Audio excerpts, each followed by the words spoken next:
My name is Theo Edmonds, and I'm one of the co-founders of Ideas xLab. I grew up in the coal fields of southeastern Kentucky in Appalachia, and then have lived out of Kentucky most of my life. I came back 5 years ago to begin working on Ideas xLab. Ideas xLab is training artists and other cultural workers as a new prevention workforce in population health across the country. Project HEAL, which stands for Health, Equity, Art, and Learning, is our primary modality for doing that. At Ideas xLab, we do three primary things. We train artists in a model that we've created. We teach them about health equity. We teach them what the social determinants of health actually mean and how you incorporate those things into community development. And we design the programs around the artist thinking in communities. And then the last thing we do is we partner with research institutions to put a pretty rigorous evaluation underneath their work. So it really is about bringing that qualitative data collection and the quantitative pieces together. The quantitative tells us what's going on, but it's the qualitative in communities that tell us why.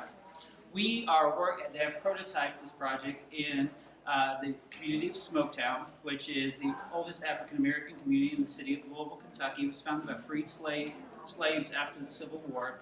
Smoketown is a 9-year average less life expectancy than the city of Louisville, and is number 1, 2, and 3 in mortality rates almost across every single major disease category. This is despite it being literally 50 feet across a street from the highest concentration of health, hospital, and physician services anywhere in the state of Kentucky. So access to care when you need it, getting your primary prevention and those checkups are important, but clearly there is something at play that is deeper, that's not allowing the benefits of the best science that we have to inure to the community that sits right next door to it. In Project HEAL, we operate in really trying to solve three primary problems. With artists, there are about 2 million degreed artists, bachelors of fine arts and masters of fine arts in the country right now. They exist in every community and they're working in every community. But only about 10% are earning their living as a working artist. So we see a real opportunity to take existing assets that are in every community already in the country, and with additional training, activate them as a prevention workforce. With communities, because of racial and economic segregation, communities are struggling to find new community development models that truly activates the capacity of the community for its own solution finding and its own problem solving. And so this is one of the things that the Project HEAL artists are actually trained to do in communities. And the last is finding new ways for the health sector to be more impactful. Earlier this year, Stanford came out with their great article in the Stanford Innovation Review on the needs-demand fallacy. And what the needs-demand fallacy said, for instance, is this. If you look at the quantitative data on diabetes, there should be 86 million people in need of diabetes prevention programs in the United States, pre-diabetes and diabetes combined. However, the meta-analysis revealed that we have less than 30,000 people enrolled in diabetes prevention programs anywhere in the country. So the social demand is not being met by the quantitative need. And so what Ideas xLab is doing with Project HEAL is trying to find new ways to also bring communities into the health discussion in a way that's meaningful to them, so we can then connect them with those traditional resources in healthcare that's so important.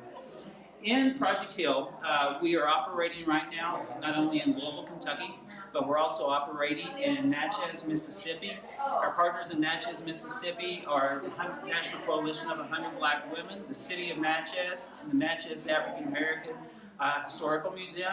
In every community Project HEAL goes into, we put a convening team in place. And that convening team consists of an arts and culture organization, a community organization, and in Smoketown it is Youth Build Louisville, and then a public health department. So it's about bringing the community, the health sector, and then the arts all together. In Smoketown, as well in all Project HEAL communities, we drive three primary things. First and foremost, we're driving increased civic engagement toward policy change. Policy change is not something a lot of communities who are most affected by these policies are included in the decision-making process. In the neighborhood of Smoketown, in our prototype community, policy change that has evolved out of Project HEAL it started off around community safety and beautification, but what it became is the community was really interested in talking about the billboards in the community. There was a high-density billboard, and if you look around at every urban community, you're going to see very high-density billboards. And in Smoketown, it was about pregnancy, it was about cheap lawyers, it was about drug-sniffing dogs, and in the same way that lead puts an environmental toxin into the environment, this negative messaging we know puts a social toxin into the environment that long-term impacts the emotional and physical well-being of the community. So the policy change that has come out of there is to limit or prohibit predatory and negative advertising in low-income census tract with high levels of health disparity. We're using poets as the primary means of sustaining community engagement toward this. The second thing that has come out, project that has come out in Smoketown, is based in a math and science magnet school that's in the community of Smoketown. We've partnered with an Institute for Healthy Air, Water, and Soil. We're bringing in artists to use data and science combined with art. And we're also bringing in social art, poets and other artists who are social justice folks to talk about environmental justice in the neighborhood. So by combining art, science, data, and justice, the kids in the school will actually create their own policy initiative and then work with local comic book artists and a poet to create a comic that will be used as their policy paper to be presented to the city council. Our city council person has already agreed to work with us throughout this process and push that forward. By activating young people in policy discussions early on, we believe that in a lot of, especially low-income communities and communities of color, that this presents a brand new opportunity for us to find new solutions. The last part of what's happened in Project Heal is through our Workforce Development Initiative. By adding arts and culture in the community of Smoketown with our primary operational partner Youth Build, in 2 years we have added 35 new pre-apprentice jobs for young people in this community. That is exceptional because across almost every other category in the community of Smoketown, the numbers have gone a little bit backwards over the last 3 years. So by adding arts and culture, we've been successful in actually creating new jobs. And the other piece of this is 3 years ago when we started, 350 people from outside of the community came in to do volunteer work. Last year, we topped over 1,500 people coming into the community of Smoketown to volunteer their time, resources, and effort. So when we talk about decreasing economic segregation, that's an important part of the strategy. Andrew teaches at one of the art schools in the city of Louisville, and he is one of the artists that we train to come in and facilitate some of the work around visualization of data as it relates to time and time poverty in Smoketown. So I'll let Andrew tell you a little bit about his work. Working with Project Theo was definitely a new perspective for me. The work from the very beginning seemed much more important than our work that I usually make in the studio, and then it actually was grounded in community. And so with this type of work, you really have to meet the community in the community. So what I did is I went and spent a month on a street corner in Smoketown with a base and some metal rods. And anyone that came to talk to me, first thing I would do was ask their age. And so if they were 40 years old, I would measure a rod that was 40 inches. And we started right there. From there, they drove the conversation, and I asked about a lot of issues or experiences that they've had that have impacted their health and their well-being. A lot of them surrounded incarceration, addiction, violence, family issues, and mental illness. And so as they started to talk to me, what I did is I would start marking those experiences they were having with a bend in their rod. So for instance, if someone had a violent experience at age 9, I would measure 9 inches and put a bend in their rod. I would also use a colored tape to mark or identify that experience. As you can see, the more bends you get, the shorter their lifeline becomes. And so what this ends up creating is a visual, qualitative data of each individual person, but also you can kind of start to see a narrative of the entire neighborhood. So it's one way to, acquire qualitative data as to the issues that are impacting these people and their health. One of the most important parts of this is we went in as a team. We were led by artists and activists from the neighborhood to sort of introduce us to people and show us around and really help us, meet the community in the community. Andrew brought up a really important part. In all Project Heal sites, the people who lead the work are from the community. So even though sometimes an artist who has a great conceptual practice like Andrew may be great to bring in, but the work always has to be led by people who have the lived experience of which we are trying to reach. And in this case, Hannah Drake, she's a spoken word artist from a 4-generation Smoketown family, is leading the work there. So what's next for Project Heal? We have a 3-year research program that we have put into place to bring some more, to standardize the evaluation process around health-related quality of life, how we are in driving civic engagement around policy change, increasing social cohesion in these neighborhoods. We have identified partnerships in place and communities who are ready to go on this journey with us once we secure the funding. The communities are the St. Rock community in New Orleans, Louisiana, the Southside community in Asheville, North Carolina, Natchez, Mississippi, which is the rural prototype currently site.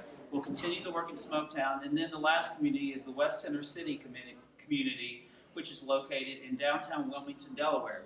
What's interesting about this southern strategy is it stretches from New Orleans, Louisiana, which at one time was the highest market of enslaved people in the nation. It comes through Natchez, Mississippi, which was the second market, and ends in a neighborhood, which at the center of that neighborhood is the Friends House, which was one of Harriet Tubman's bases in the last stop on the Underground Railroad. So when we think about how art is being used as a language, how poets are finding new ways to talk with communities about what are their health interests and then share back with communities what we know from the rigor of the science and from the evaluation we're bringing to it. How do we get the information out of the academy and into people's hands in an actionable way in communities so they can drive their own changes is really what Project Heal is about. And I'll leave you with this anecdote.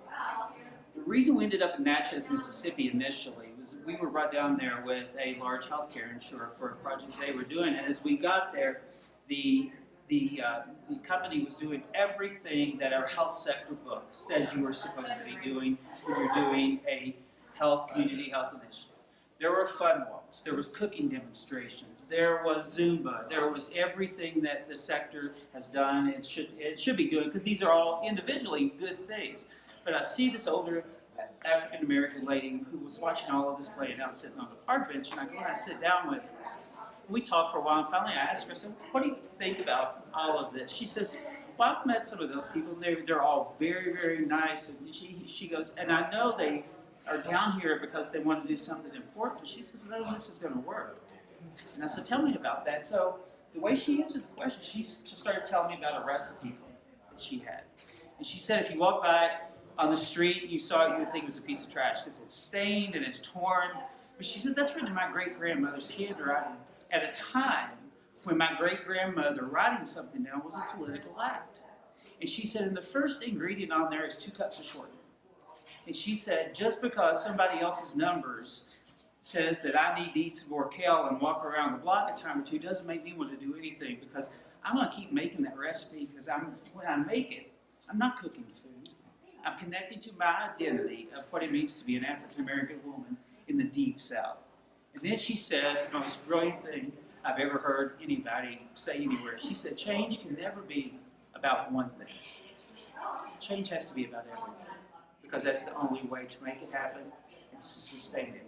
And so we believe that culture shapes health. And we know that artists shape culture, and we know that communities shape change. This is what Project Heal is after. As we approach the next census in 2020, we are hoping to have enough evidence in place in these 5 communities so we can put forward a national demonstration project, much like a WPA-style project, that would train artists in hundreds of communities across the country to build a new equitable policy infrastructure with communities and by communities to see what we can do to be, as we talk about it every day, connecting the grassroots to the grass tops. Because resiliency can never work from the top down. It has to work from the bottom up. But when you're working in a community that is dealing with issues of time poverty, you have to find a way to benefit the community in the way that you're working with them. And we know from art therapy, music therapy, just participating in the arts brings with it a biometric benefit. It reduces cortisol levels. So all of that stuff that we know from art therapy, music therapy is there. There's just more of it being done in the communities. And more importantly, we've asked the question, and then what? And we're building that with communities.